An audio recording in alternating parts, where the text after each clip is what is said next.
प्यारे बच्चों, आज हम अध्ययन करते हैं महादेवी वर्मा जी की जो कविता है सब आँखों के आंसू उजले। तो सब आँखों के आंसू उजले, सबके सपनों में सत्य पला। जिसने उसको ज्वाला सौंपी उसने इसमें मकरंद भरा। आलोक लुटाता वह गुलगुल, देता जरिए सौरभ बिखरा।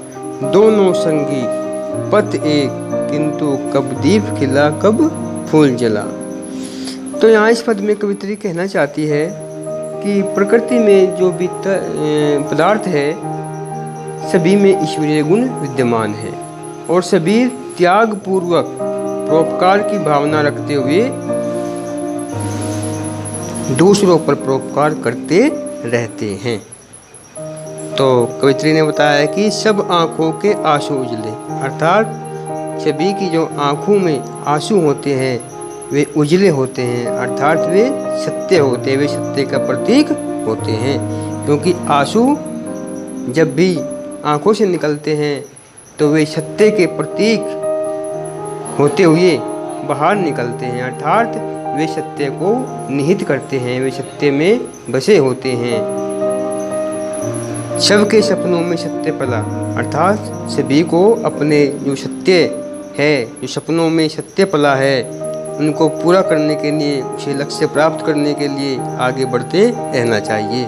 तो कवित्री का भाव यह है कि मनुष्य के जो आंसू होते हैं वे उजले होते हैं, अर्थात इनमें करुणा भरी सत्य की चमक होती है और इसलिए उन्हें अपने सपनों को सिद्ध करने के लिए अपने लक्ष्य की ओर बढ़ते रहना चाहिए।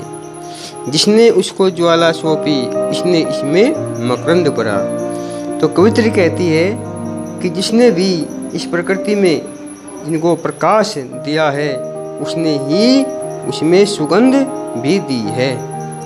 क्योंकि इस प्रकृति में दीपक और पुष्प ऐसे दो पदार्थ हैं कि दीपक तो खुद जलकर दूसरों को रोशनी प्रदान करता है और फूल दूसरों के लिए सुगंध बिखेरता है। दोनों ही एक समान व्यवहार रखते हैं, लेकिन एक समान व्यवहार कैसे रखते हैं कि वे दोनों परोपकारी है। एक तो जलकर दूसरों को रोशनी देता है, एक अपने मकरंद से अपनी खुशबू बिखेरता है, अपने रस से खुशबू बिखेरता है। तो इसलिए मनुष्य को भी अपने कर्तव्य से दूसरों के लिए परोपकारी बनना चाहिए और अपने लक्ष्य की प्राप्ति की ओर बढ़ना चाहिए, क्योंकि उसे अपने लक्ष्य प्राप्ति करने के लिए परिवर्तनशील होना पड़ेगा। तो कहा गया है कि दोनों में ही गुण समान है, लेकिन फूल तो कभी जलता नहीं है और दीपक कभी सुगंध बिखेरता नहीं है, अर्थात दोनों के अपने अपने कर्म हैं, अपने अपने गुण हैं, लेकिन समान कार्य है, दोनों सभी के लिए परोपकारी है, दोनों अपने अपने क्रम से परोपकारी बने हुए हैं। इसलिए मनुष्य को भी कवित्री ने अपने अपने कर्तव्य को जानकर, अपने अपने गुण को जानकर दूसरों के लिए परोपकारी बनने के लिए कहा है।